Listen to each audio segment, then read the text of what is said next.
Today I am going to be doing a review of a book that was the first one that I drew out of my TBR jar. It is To All the Boys I've Loved Before by Jenny Han. So the plot of the story is our protagonist, Laura Jean, lives with her older sister, Margot, and her younger sister, Kitty, and her father. The mother has passed away many years before, and Margot is going off to college in Scotland. So she's going really far away, has broken up with her longtime boyfriend, and is leaving Laura Jean all by herself to now be the oldest in the house. And so she doesn't have her sister to really rely on and navigate the social world anymore.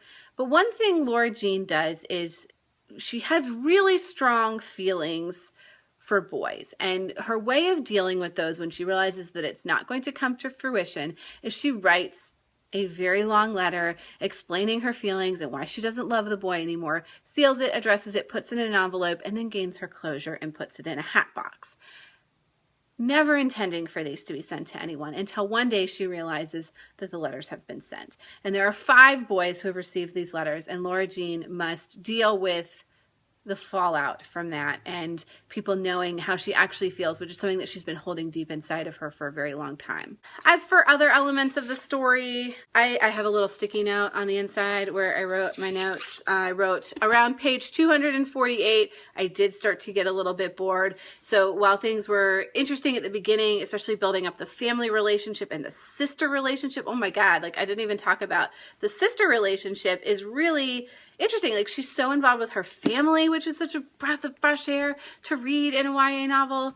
But you know, it was 350 pages long. It probably could have dropped about 50 pages. It was just a smidge too much. But otherwise, it read very well. It was an easy read. The writing is, you know, nothing to write home about, but it's not terrible. It's what I expect from this. So Jenny Han does write that, you know, the characters are done really well, and the family relationship and the diversity that she brings to YA, because this is a Korean American family. So that's it for the spoiler-free section of this review. If you've not read to the end of the book, I'm going to now talk about the end. So if you don't want to be spoiled on that, I would suggest leaving the video. But if you don't care or you're not going to read this book, you might want to hang around and hear my thoughts. So the main plot of this story, which was very surprising to me, I thought that this was going to be more about the 5 letters and dealing with what happens as a result of those letters going out.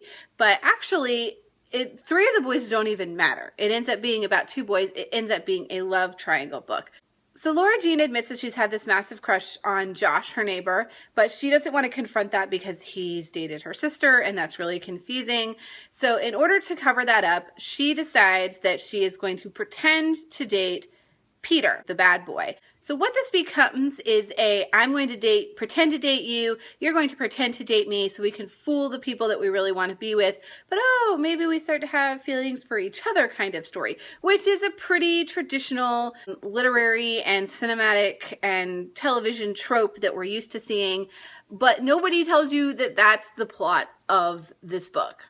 And what it does is it sets up a love triangle between Laura Jean and the boy she's pretending to date and the boy that she is trying to trick by pretending to date the other boy. While I find this trope to be a little bit tiring most of the time, it actually gave the story some structure and some interesting points that I was not expecting that kept me reading and kept me turning pages. So I actually really liked it. This story doesn't wrap up nicely in this edition because basically she ends up with no one, which I really like to read about in books. She didn't put herself to the level of putting up with Peter on his terms, but she also was very clear about her feelings for Josh.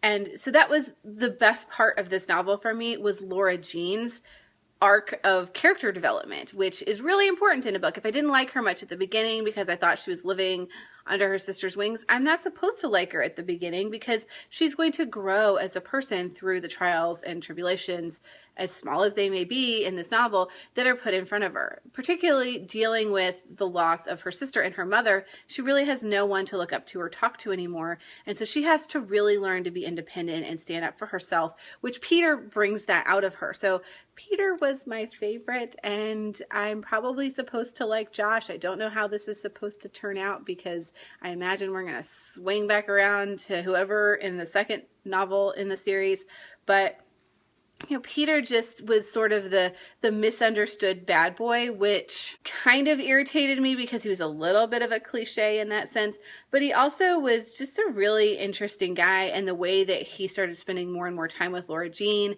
and it was never mean or rude in the way that he was doing it. He was a good friend and he was a really nice guy. He just has a strange reputation, which, you know, by junior or senior year of high school, people are growing out of those reputations that they gained freshman and sophomore year anyways, so he's allowed to grow as a person too. A lot of people say they don't like the ending of this book because she does make her choice and she determines that she doesn't have feelings for Josh, but that she does have feelings for Peter, even though she doesn't formally end up with one or the other of them at the end of the book. I guess they wanted her to like Josh. They wanted her to end up with the boy next door. And I'm not going to say that she doesn't end up with him eventually, because I do have a gut feeling that that's where these books are going.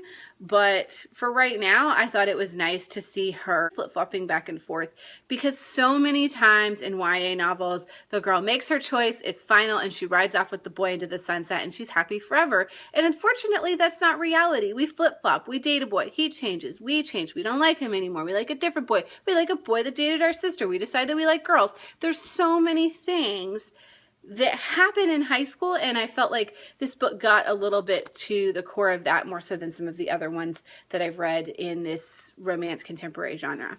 So I think that's all I have to say on To All the Boys I've Loved Before. I don't have any really complex thoughts about it. It's a fluffy read. It's a fun read. It's a pretty book. It's a pretty read. Is it going to make it to my top 10 at the end of the year? No, that makes it a 4-star read. But otherwise, I'm glad I read it. I'm glad I met Jenny, and I don't yet know if I'll continue on and read the other book in the series. Sometimes I break down and do that. Sometimes I don't. I will be reading her other series, The Summer I Turned Pretty, though, because this has kind of sold me on what she has to say. That's all for right now, and I'll see you next time. It is a really bright day. I guess that makes for good lighting. I look good in the bright light. I ran out of room on my shelf. I just want to turn off the camera because of the light. Good today. I wish that the light was this good every day.